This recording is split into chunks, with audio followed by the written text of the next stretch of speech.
Forget your troubles, come on, get happy. Better shake all the blues away. Sing hallelujah, come on, get happy. Get ready for the judgment day.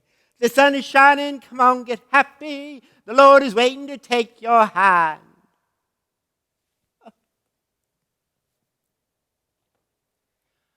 I was born in a trunk in the Princess Theatre in Pocatello, Idaho. Forget your troubles, come on, get happy. Gotta shake all the blues away.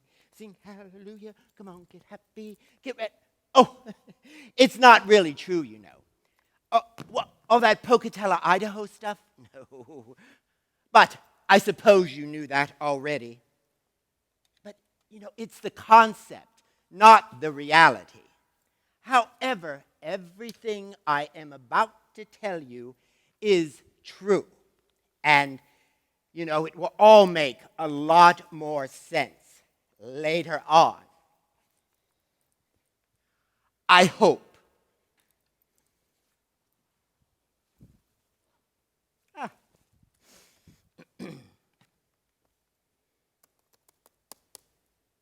Sissy, from Wikipedia. A pejorative term for a boy or man who does not conform to male gender stereotypes. Generally, sissy implies a lack of courage, strength, athleticism, coordination, male libido, and stoic calm, all of which have traditionally been associated with masculinity and considered important to the male role in Western society. A man might also be considered a sissy for being interested in traditional feminine hobbies or employment. For example, being fond of fashion, displaying effeminate behavior, using hair products or scent, or displaying limp wrists, or for being unathletic. Similar in meaning to pansy or to Nancy boy or poofer outside of the United States. From Merriam-Webster Dictionary. Definition of sissy: informal plus disparaging. An effeminate man or boy, also a timid, weak, or cowardly person. From the Cambridge New English Dictionary. A boy who seems to be easily frightened and not brave, or who is not interested in things boys usually like. And finally, a boy who other boys dislike and laugh at because they think he is weak or interested in activities girls usually like, or a person who is weak and cowardly.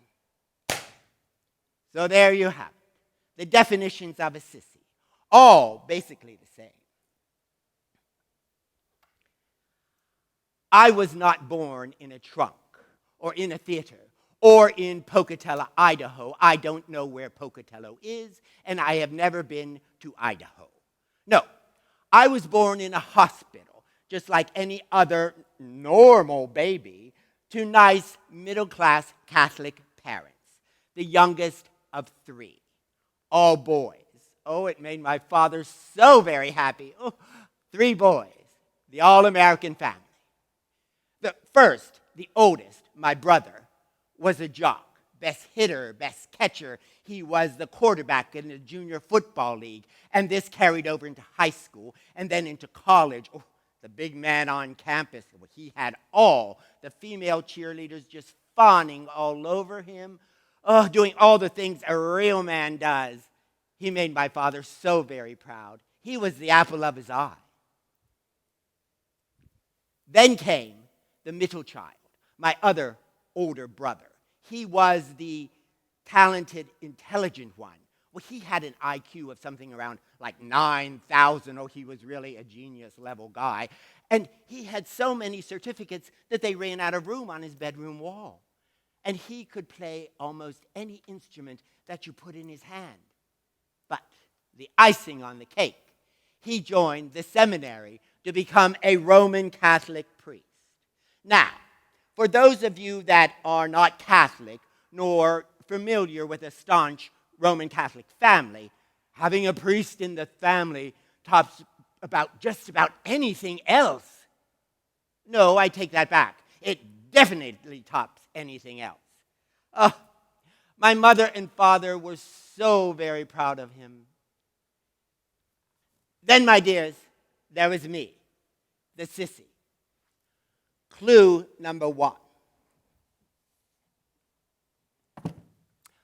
My father went to work all day, and my mother was a stay-at-home mom. And while he was at work, my mother would let me play with my dolls. But they had to be put away in their secret hiding place under my bed before he got home. On weekends, when he was in the house, I used to crawl under my bed and play with my dolls. They became my best friends. I could tell them everything I had nobody else to tell. I had one very good human friend. Her name was Patty. Yes, she was a girl. And she was about 2 or 3 years older than me, and she lived right across the street. We did all kinds of things together, like dress up and putting on shows for the kids and our other mothers in the neighborhood. My father never found out about the dress up or the shows or the dolls. Well, he never really paid much attention to me during this period.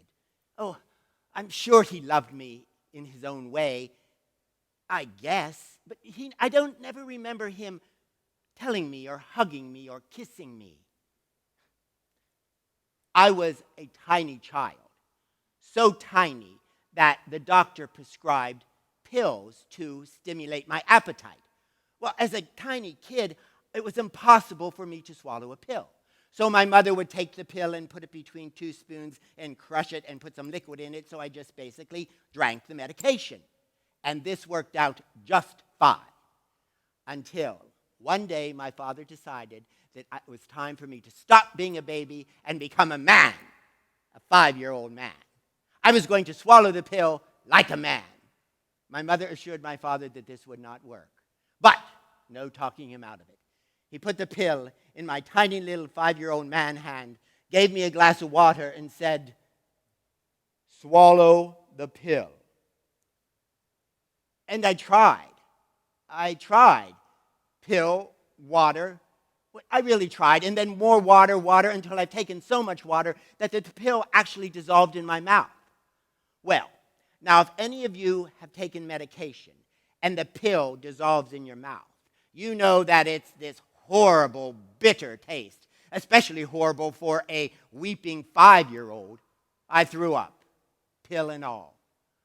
So my mother turned to my father and said, "Fine." We made him sick. He didn't swallow the pill, and now it was wasted. We went back to the 2-spoon crushing method from then on. Don't mess with Mom. I later found out how really true that was. But then even my mom decided that there was need for a change. It was getting a little too dangerous for my dolls, so they had to go. I cried and cried as we packed up my dolls, my friends, and all their clothes and accessories to be taken to a local charity. Well, things went along fairly well for a couple years until my father decided, when I was about 5, that it was time. Enough of this pussyfooting around. You're going to follow in your big brother's footsteps and play Little League. Little League? Baseball? Well, you can imagine how terrified I was. And, well, reality proved the inevitable. I was terrible. Well, what do you expect? I mean, I was unathletic. I'm a sissy, remember? And the other team members hated me and laughed at me, or worse, ignored me. In every practice, in every game, my father would be at the sidelines providing encouragement. "Quick, run faster, catch the ball." Okay, swing, hit the ball, just hit the goddamn ball. And every ride home was the same. I would be crying, and my father would be saying, "You just need to try a little harder." But I am trying. Why can't you just be like most of the other little boys? Why can't you understand that I'm not like the other little boys? But that doesn't make me bad, it just makes me different. And the more I cried, the more irritated he became. My mother tried to intervene, but no. Little boys play baseball. He is a boy. He is going to play baseball. So on and on it went with the crying, the encouragement, the humiliation, until finally, thankfully, one day, baseball season was over. But no, the worst was yet to come. Football season was about to begin. Football? Now, wasn't the baseball experience humiliating enough for all of us?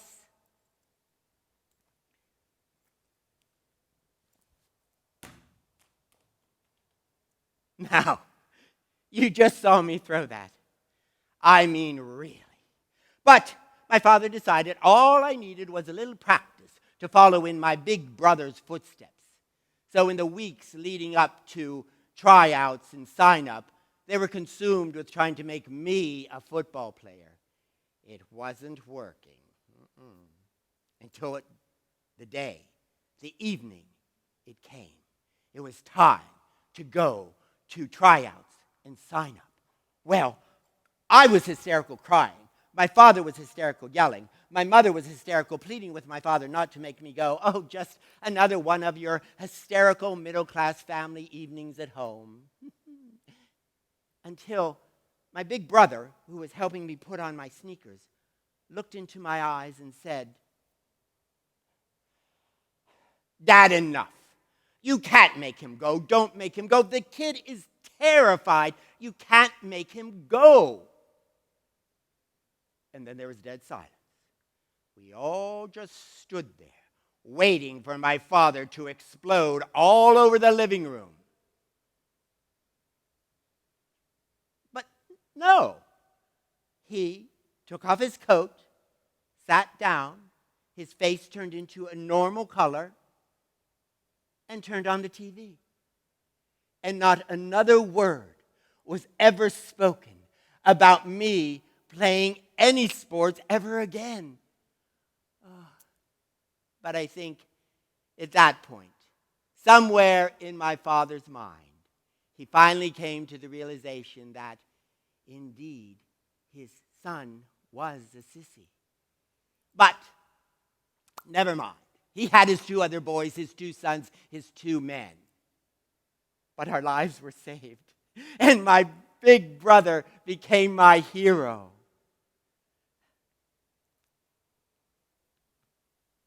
Why is it anyway that all little boys are supposed to like playing sports and guns and fighting and getting dirty and all this other normal boy stuff, and interested in playing with cars and trucks? Well, sometimes you just have to accept things and find some compromise. Now, we have established that boys are not allowed to play with dolls. This is a doll. Boys are not allowed to play with this.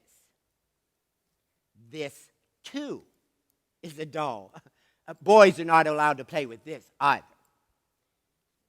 This, however, is an action figure. Boys are allowed to play with them. Oh, here, let me show you the difference. It is all very simple and obvious. Barbie. Now, Barbie is a doll. You can take her clothes off, change her outfits, and pose her in various positions and so forth. Now, Ken is a doll too. You can take his clothes off, change his outfit, and pose him in various positions and so forth. Ah, but G.I. Joe, now he is an action figure. You can take his clothes off, change his outfit, and pose him in various positions, and so forth. They're so different, right? Well, not being a stupid child, I came up with a plan. Mommy, can I have that blonde G.I. Joe? And that muscular G.I. Joe with the dark hair and the beard? Oh, and that nice sailor G.I. Joe in that nice white uniform. Oh, honey, you can have any G.I. Joe figure that you want. My plan was working. And this did not just apply to G.I. Joe action figures. No. It applied to any manly action figure like they come from Star Wars and Star Trek. And even since Princess Leia was considered an action figure, I could have her too. Yeah, I know. Go figure, right? Well, being the devilish little sissy that I was, I started making my own clothes for my action figures. And Patty even gave me some of her old Barbie and Ken clothes. So, it wasn't unusual to see G.I. Joe in drag or other fashionable attire. Oh, and then, the blonde G.I. Joe fell in love with a dark-haired G.I. Joe, which made the sailor G.I. Joe very jealous. So, he started having an affair with Captain Kirk. Well, this really pissed off Dr. Spock. So he just went over to the dark side to be with Darth Vader. The possibilities were endless. And it was all okay, because I was playing with action figures and not dolls. And what is this macho car business? I mean, if you like cars, fine. If you don't like cars, fine. But why is every little boy supposed to have this insane interest in cars? Oh, segue.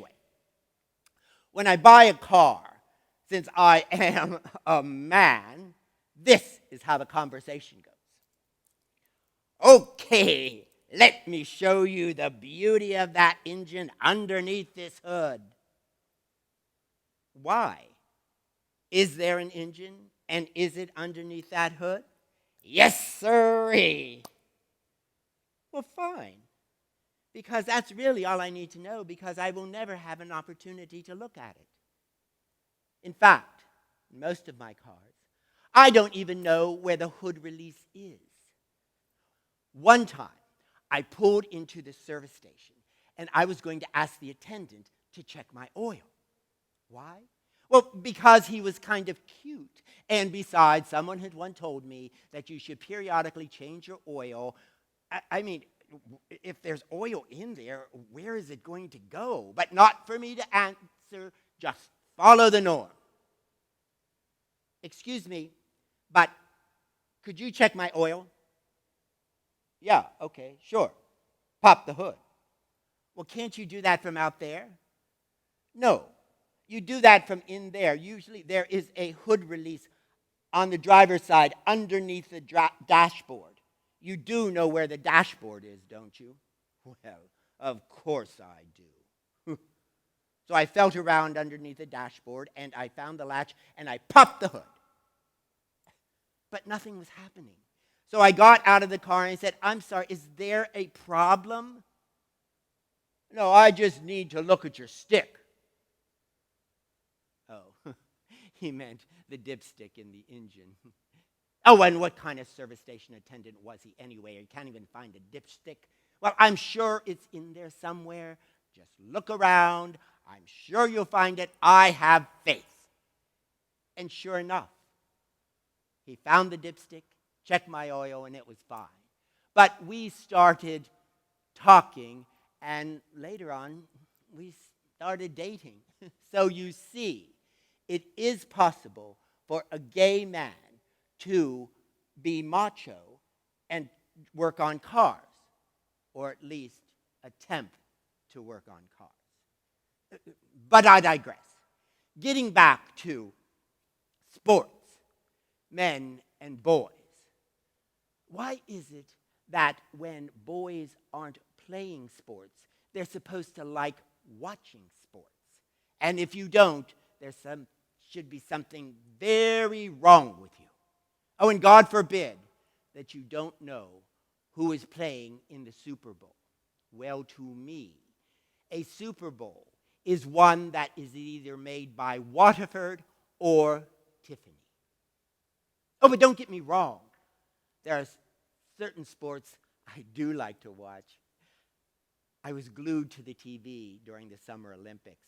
I loved watching men's swimming and men's diving and men's gymnastics and men's wrestling. Even to this day, I love watching the Summer Olympics. But back to my childhood.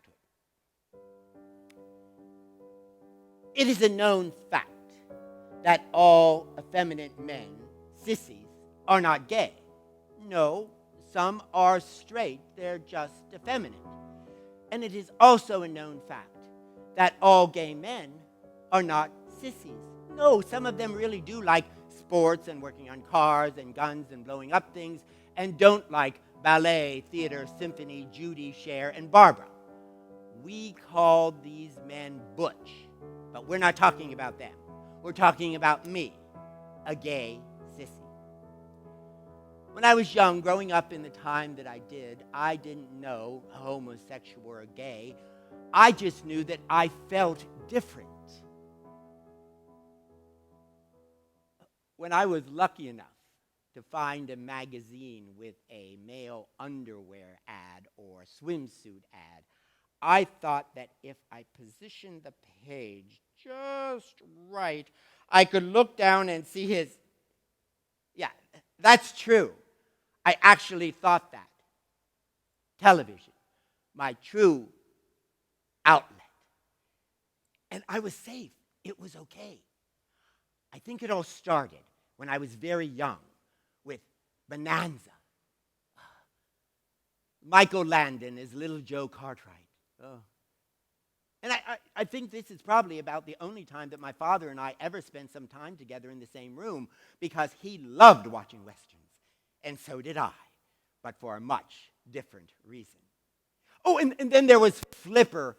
Oh, Sandy. Oh, Luke Halpin. Oh, he was the cutest little thing. And since it was set in Key West, and they were always in the ocean or the pool or some water with that dolphin, he always had his shirt off.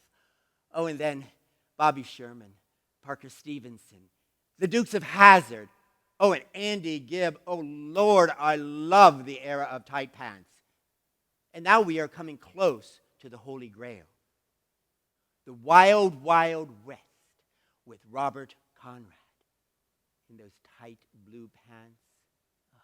And in every episode, there was at least 2 or 3 scenes where he didn't have his shirt on. Oh, that chest. Every little gay boy's dream come true. And it was all in living color. And it was a Western, so I could watch it. But now we come to the Holy Grail. Ron Ely in Tarzan. No more tight pants. No more waiting for the shirtless scenes. Just an entire hour of watching this gorgeous, half-naked man romp around the jungle in a loincloth. A loincloth. I once read that his loincloth could be 4 inches below his navel. Oh, well, needless to say, I was in 7th heaven every Friday from 7:30 to 8 o'clock, a whole hour of seeing nothing but him in a loincloth. And it was okay. I could watch it. This was on every major network. I mean, it was just all American, good, wholesome TV. This was my world. This is where I found my happiness, my wonderful world of fantasy and make-believe. Because the real world was sometimes a little too painful. My grade school years, high school years, and even my college years were less than enjoyable. I went to a Catholic grade school and was taught mainly by nuns. Now, I am sure that there are some nice, gentle, understanding nuns out there. Unfortunately, they must have been assigned to another diocese in another city, in another state, in another country, because they certainly weren't at my school. I was painfully shy. So shy that when I was called on in school, I would stutter and stammer and turn beet red with embarrassment. So I tried everything not to be called on. I hid behind the kid in front of me. I sunk down very low in my seat, so I looked very, very small. Oh, dropped something on the floor, so I would have to go underneath the desk. But Sister Immaculata soon became wise to my avoidance strategy. And she started calling on me every day. And of course, the inevitable would happen. Oh, class, look. Oh, look how red he's getting. Oh, let's all just stare at him and see how red he can get today. Maybe today he'll turn so red that his head will explode.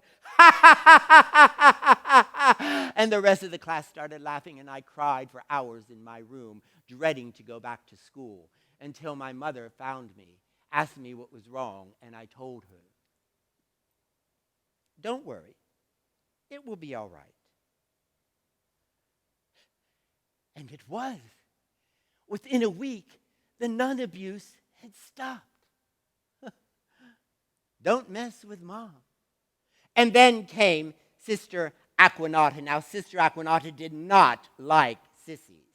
And this was during the time of blackboards. And those felt erasers and chalk. And the erasers had those grooves in them. Well, a good sister would pack that eraser with chalk because that made them fly faster, truer, and hit harder.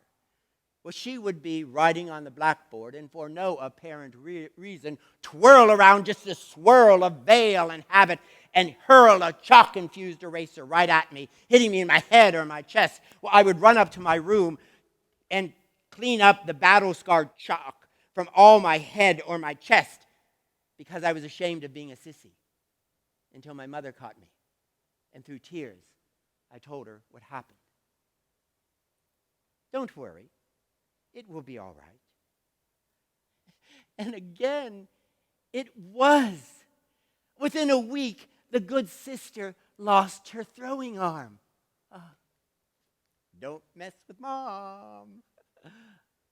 When kids and other adults would make fun of me because I was fat. Oh, don't worry, honey. It's just baby fat. You'll grow out of it in no time.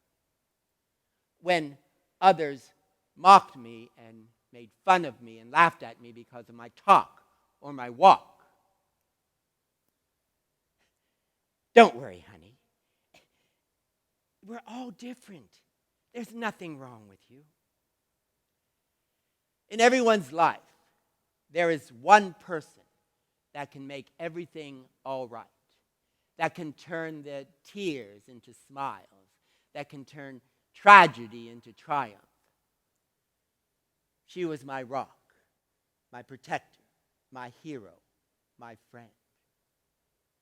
We would go shopping together, and one time she had to buy this gown for a formal dinner, and we picked out this beautiful, soft lilac gown with a Cinderella skirt.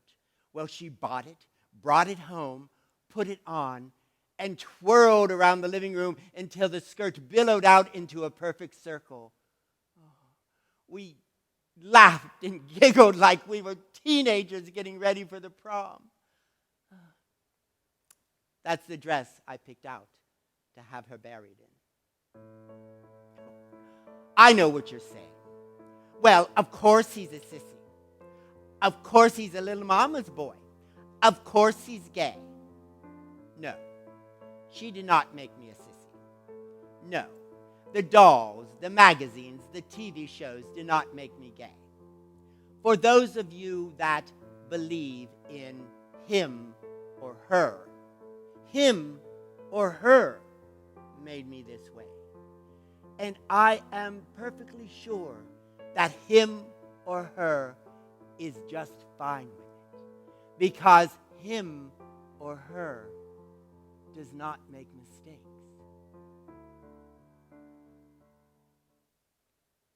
I had a small circle of friends. And even at a younger age, your gaydar starts to function with somewhat. So there were those friends that were friends, and then there were those that I was in love with. Not really knowing why, but, well, sort of knowing why.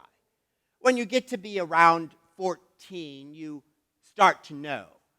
At 15, you know a little more. And then by 16, oh yeah, you know. I went to a Catholic all-boys high school, and PE was always the most difficult period. Rope climbing. Come on, you sissy. What's wrong with you? Basketball. Geez, you sissy. You can't even hit the rim. Other team sports. Okay, guys. Now I know that no one wants the little sissy on his team, but someone has to take him. And this met with much laughter and further indignities and name-callings from the other students. But the one thing that I feared, the one thing that I was really afraid of, was the end. The dreaded shower time. Now, how in the hell is a young, impressionable sissy boy supposed to handle shower time? I mean, understand, I came from a very Catholic family. I mean, I didn't see my father naked. I never saw my brothers naked. Hell, I barely saw myself naked. So my freshman year in high school, seeing completely naked boys, and lots of them, was the first time. Oh, all your fantasies come true. No more tight pants. No more loincloth. No more waiting for the shirtless scenes. But wait, you can't look. What if someone sees you're looking? What if they see the personal reaction that comes from your looking? What if? Hide, little sissy boy. So, I came up with many excuses during the school year to try to get out of PE and shower time. Coach, I forgot my towel. Go wait in the gym. Coach, I have this rash on the bottom of my foot, and if it gets wet, it just spreads really quickly all over my body. Go wait in the gym. And many, many more. Oh, I could be so creative when necessary. But this was my favorite. Coach, I think I ate something that really didn't agree with me, and I'm either going to throw up or have a really, really bad case of diarrhea. Quick, go, run to the restroom. My freshman and sophomore years, I got through them. I was getting accustomed to the name-calling, bullying from other students and teachers. Somehow, you just become immune to it. And why report it to a person of authority or another teacher when the responses you get are, well, if you just try to act more like the other boys, if you would just be more like them. Well, of course, acting the way you do is going to happen. My principal actually said that to me. You just accept it and move on. That's life. Get used to it. Unfortunately, at the end of my sophomore year, I had to change schools. My father got transferred to another city. Now, in your freshman and sophomore year, you begin to develop relationships. And people are starting getting accustomed to you, even though you are a sissy boy. And then during your junior and senior year, you develop these relationships more, one way or another, good or bad. But when you change schools to another all-Catholic boys' school in another city, in another state, during the process, it sort of destroys the process. Just when I was starting to get accustomed to it and handling it the best way that I could, what if they find out? I can't go through this all again. But of course, soon the same thing happened with sports and PE, reliving it all again. So I just withdrew into my own solitary little world. I thought it would be best that they think of me as a strange loner kid. Then maybe they wouldn't discover who I really was. Just 2 more years. Just hide for 2 more years. Then off to college. Oh, the college years, those good old halcyon days, the friendship, the camaraderie, the days that you will never forget. The first year in college, I went to a college out of state, so I had to stay in a dorm. At first, I had a roommate, but he soon found other accommodations, so I had the room all to myself. Good, right? Wrong. All that rah-rah college stuff, all for one and one for all. And it was a really big no-no to lock your dorm room door. So I didn't at first because I didn't want to draw attention to myself. I wanted to fit in. But they all knew, or some of them knew, and then all of them knew. Every evening, some of my other dorm mates would come into my room while I was sleeping and spray shaving cream all over my face, all over my body, steal my sheets, my blankets, my T-shirts, my sweatpants, whatever I was sleeping in, pour water on my head, urinate on my chest. Oh, yes, I was afraid. I was afraid that some evening with enough booze in them, it would go a little too far. And why report it to our diligent floor monitor? He was part of the group. Just boys being boys. Let's have some good old college fun and terrorize the sissy. So I started locking my door and waking up to pounding. And since they took turns, the pounding lasted all night. And since it was a dorm, there was communal bathrooms and showers. And I tried that a few times, but what did I expect? They stole my clothes, my towels, forcing me to walk down the hall, dripping wet, naked, as everyone laughed and jeered and grabbed and catcalled. The 3 biggest bullies, the Supreme 3 they were called, sort of ruled the floor. And they reported to only one person, our esteemed floor monitor, the Supreme 1. Well, one Friday afternoon, I came back from class, and the Supreme 3 were in my room. How did you get in here? Shut up, you little sissy. Well, what do you want? The little sissy wants to know what we want. And that's the last thing I remember clearly.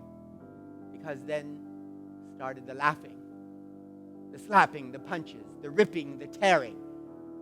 How many were there? I don't know. Was it just the 3 of them? I don't know. I can't remember what they did to me. Oh, just let me get through it. Just let me get through it. Did I fight? Did I scream? Did I cry? Probably. Most probably. Most assuredly. The door to the room was left open. Did others come in and join the festivities? But they could all watch. They could all watch from the hall and cheer the Supreme 3 on. And then I was alone. I don't know how long I lay there. Would they be back? Were they done? Was it over? I hoped. I prayed. I waited. I grabbed a sheet from my bed and ran down the hall to the bathrooms, to the showers. I ripped off the few remaining remnants of clothes I had on, and I turned the water on so hot as I could possibly stand it. And I stood under that hot water as long as I possibly could, scrubbing off the filth, the dirt, the stink, the smell, them. But what I couldn't scrub off was the pain, the hurt, the shame, the humiliation. Were they right? Was I really the disgusting degenerate? Were they right with all the awful names they called me? Were they right? Well, were they? When I could physically stand no longer, I wrapped myself up in the sheet, dripping wet, and walked back to my room. The hall was eerily quiet. All the doors were shut, and I didn't hear any talking or music. I got to my room, closed the door, locked it, and went to bed, hoping that I could sleep, hoping that I would just wake up and realize that this was one horrible nightmare. I don't know how long after, but there was a knock on the door. Not a pounding, just a gentle knock. It was our floor monitor. Are you okay? He actually sounded concerned. Am I okay? You stand there now and ask me if I'm okay? Why didn't you stop them? Why? I saw you watching from the doorway. Did you enjoy it? Did you get off on watching your 3 lieutenants rape the poor queer little sissy boy? Or did you join in? You asked me if I'm okay. Now you stand there and ask me if I'm okay? That's what I should have said. That's what I wanted to say. But instead, I just said, yeah, I'm okay. Closed, locked the door, and went back to bed until Monday morning. Ah, yes, the college days. An experience you will never forget.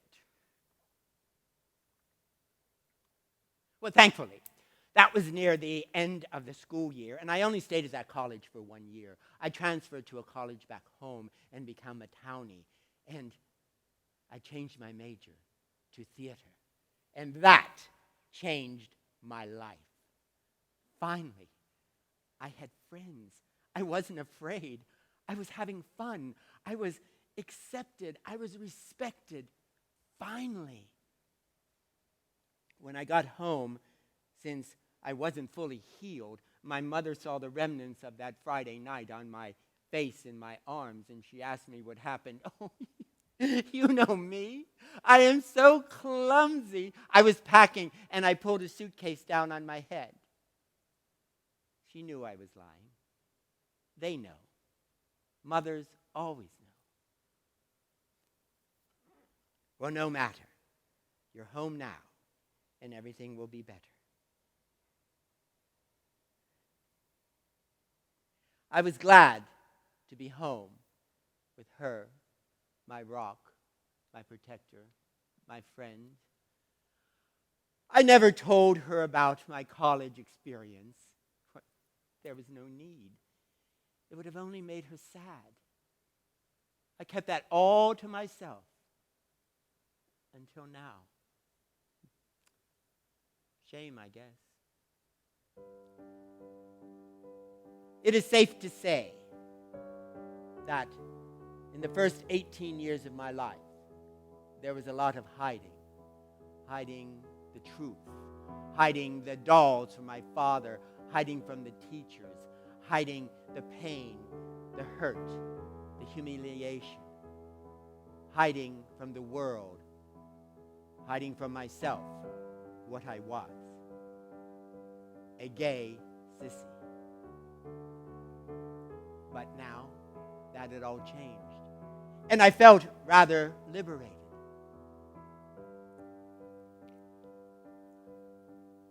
I can really understand why teens and young people, they see no way out.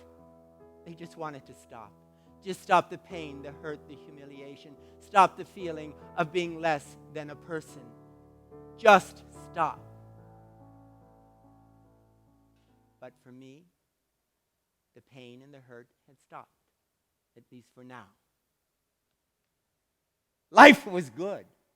I even did a summer of summer stock where I had my first serious gay relationship, and it was fabulous. But then all that changed. Hurt and pain comes in all shapes and sizes. Take one away, and there's another one right around the corner. I had just turned 19 when my mother died at a young age from cancer. 51. She was only 51. That's hardly middle age. I was devastated. I remember going to her hospital room, and she was barely lucid on a lot of pain medication. But she recognized me, and she said, "Oh, good, you're here. You'll help me."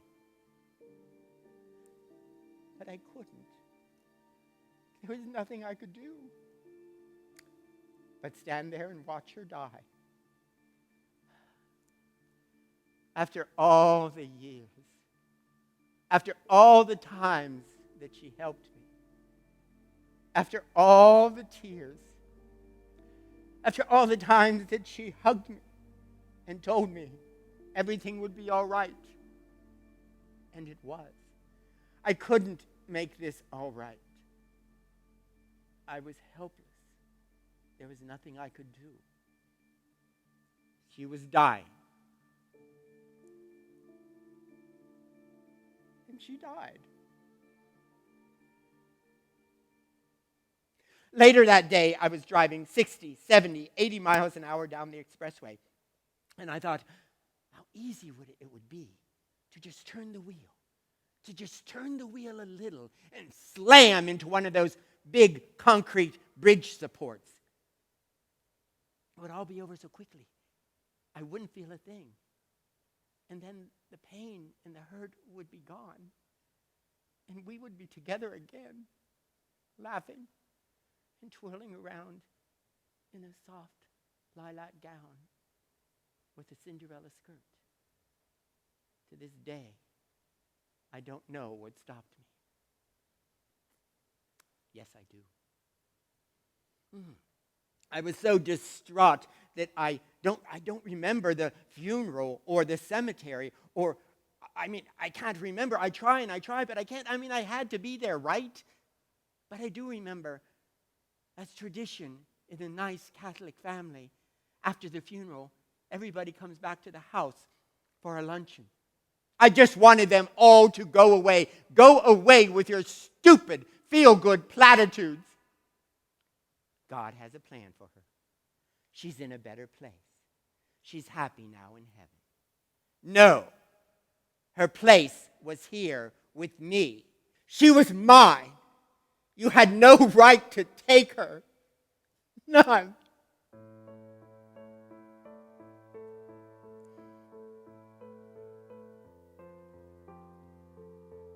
But then I realized why in those first 18, 19 years of my life that I didn't to stop the pain. It was because of her. It was because of my mother. It only takes one person. And she was my one. Even in those dark college days, I knew that if I could get back to her, that everything would be okay. What was I supposed to do now? This was the worst thing that ever happened to me. But it was also the best thing that ever happened to me. Isn't it strange how the worst can turn out to be the best? I couldn't stand living in that house. I was going crazy. The pain of losing her was just unbearable. But I had found my calling. Theater. I found my solace, my soul, and I had to make it take her place. It was my only salvation.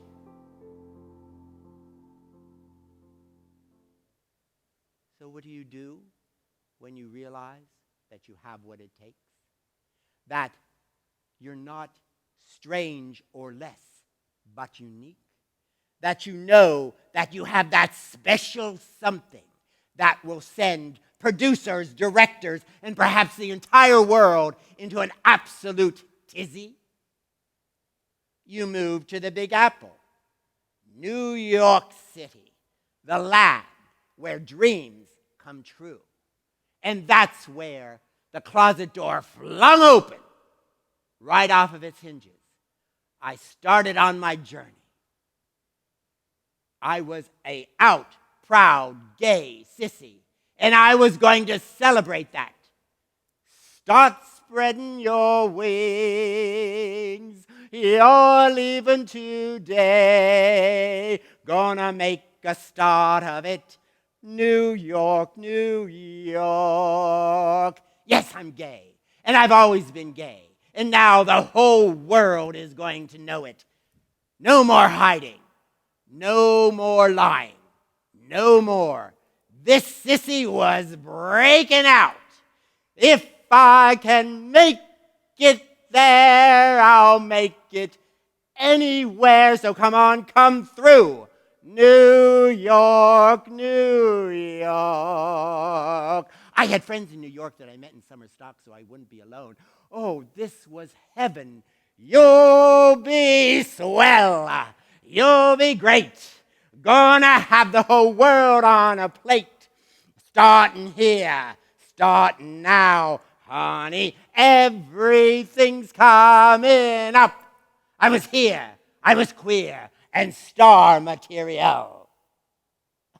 Well, I did play the role of Wolf in Hair for over a month in summer stock, and I had lots of lead roles in college productions. Thank you very much. And then the acting classes, the reading, the preparing, Uta Hagen, Lee Strasberg, the Stanislavski method. Oh, and then dance classes and singing classes and resume pictures and modeling portfolio to supplement when acting jobs are a little scarce. And then cattle calls. Since I wasn't equity yet, they were my only option. So fine, I'm prepared, I'm wonderful, I'm unique. Get there early so they're not zoned out by the time you audition. What? I'm numbered 87, but it's only 9:15 and the call was for 9. That's when I realized in theater that being on time meant 15 minutes early. On time was late, and 15 minutes after was really late. Fine. Live and learn, shake it off, shake it off, shake it off. I walk confidently into the waiting room and turn around and see 86 of me's.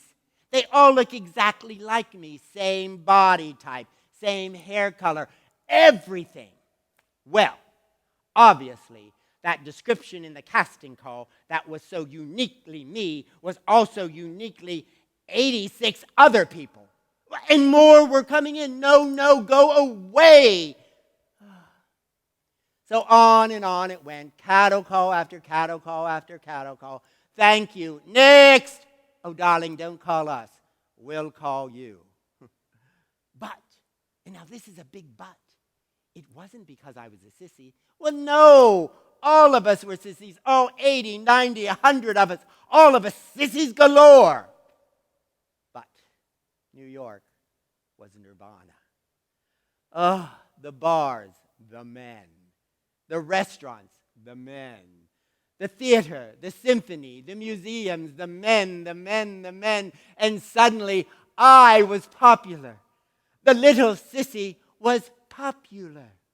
And, oh my God, there were like 100, thousands, maybe more. An entire city just full of gay people, all shapes, sizes, and colors. Oh. Now, I'm telling you this for a reason. For most of my life, I have been an object of ridicule. I was tortured and bullied unmercifully. I was made to feel less, queer, in a bad way, a disgusting degenerate, and mostly alone. And now, holy shit, I was popular. Men and women, too, wanted to be around me. They treated me with gentleness and kindness. They wined and dined me. They made me laugh instead of cry, and they made me feel special. And for the absolute first time in my entire life, I did feel special because they liked me, respected me for who I was. They didn't care that I was a sissy. In fact, they liked me because I was a sissy. If my mother hadn't died when she did, I would have gotten married. Even being a sissy, because that's what you do. You get married, have a few kids, especially if you come from a nice Catholic family, lead a boring, unhappy, pointless life, and die. This is very difficult to say, but my mother's death actually saved my life. Theater is my savior, but it can be a very cruel savior. Choosing a life in theater is one of the most difficult professions that you can ever go into. Well, you know what they say. Actor in New York is just another word for waiter. So, most people have to find some way to supplement their income. I did it by working in box office as well. At least I was still working in theater. But soon I realized that I was working more in box offices than I was working on the stage. My dream was fading. And I made a promise to myself that when my dream faded and I lost faith, that I would move out of New York. It was gone. My dream was gone. It was time to move on. And I did. Moved back to the good old Midwest and started a career in corporate America. The financial world, no less. Banking. Not really the best place for an out, proud, gay sissy to work. And I'm sorry to say that the closet door had to close just a little. Self-preservation. This is why I don't judge others that don't or can't come out.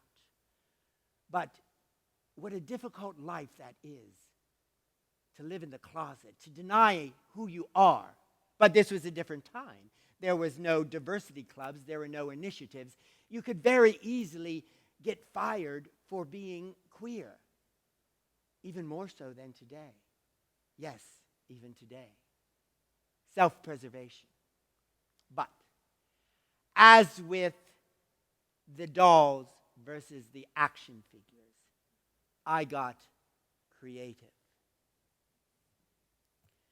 Being in New York and theater left me with a confidence that I still retained. The living in the closet got more and more distasteful and less. I knew that if I wanted things to change, that I would have to make them change. So I started coming out to more and more people. I came out to my fellow employees, my bosses, and surprise! Some of them were very supportive. Not all of them, of course. I stayed in the corporate world for 20 years and became very successful. The vice president of marketing, made a very good salary, lived in a big house openly with my male partner, and went to expensive restaurants, bought expensive cars, went to all the A parties with all the A group. But something was missing. My soul was dying, and I knew why. So, I quit my job. Yes, people thought I was crazy. To go back to school as a non-traditional undergraduate student to finish my degree in theater. At my age, yes, now people really knew I was crazy. The only one that didn't think I was crazy was my partner. He supported my decision completely. So, within a year, graduated, college done, BA in theater. Now, what does one do with a BA in theater? Well, you start your own theater company. But this was not going to be your ordinary theater company. Oh, no, no, no, no, no, no. Hello, Dolly, no South Pacific, no To Kill a Mockingbird, or Death of a Salesman, or The Odd Couple. No, they are all wonderful theatrical works, but not for this company, no. This was going to be a queer theater company, a professional theater company, the only one of its kind in the area where it's located, dedicated solely to works done for, by, and about the queer community and their allies. Well, you can't win a war without allies. I was now an out, proud, gay, sissy theater producer. There still is, and always will be, bullying, humiliation, intimidation, but don't be afraid. Don't fear. And don't ever be ashamed of who you are. Strike back. And what was I going to strike back with? What weapon was I going to use? Theater. One of the things that saved my life, and if it saved my life, perhaps it could save others like me. Oh, even today I still get verbally abused, threatened, and accosted. But it's easier now also because of Facebook, Twitter. It can be done anonymously or impersonally, and it will always happen. It will keep happening. So all I can do is just be who I am. I would not change one thing that happened in my past life. Not the disastrous adventure with sports. Not the horrible torture and abuse I got at home and in school. Not even the Supreme Three. Why? Because each one of those good moments and each one of those horrible, heartbreaking moments made me the strong, incredible, unique person that I am today. Yes, I am a queer, homosexual, gay, sissy, and I am damn proud of it because I earned every one of those badges literally through blood, sweat, and tears. Certain times in my life have been absolutely wonderful, special, magical. Through all the tears and all the hurt, there was a lot of joy and laughter. Ron Ely, for one. Watching my mother twirl around in a soft lilac gown with a Cinderella skirt. New York. Theater. So, mixed in with all that bad, there was still a hell of a lot of good. Oh, wait! Remember the gas station attendant? 30 years and counting. 30 years. And they said it wouldn't last. Well, what the hell do they know? All together, shout it now. There is no one who can doubt it now. So let's sing a song about it now. Happy times, happy nights, happy days are here again.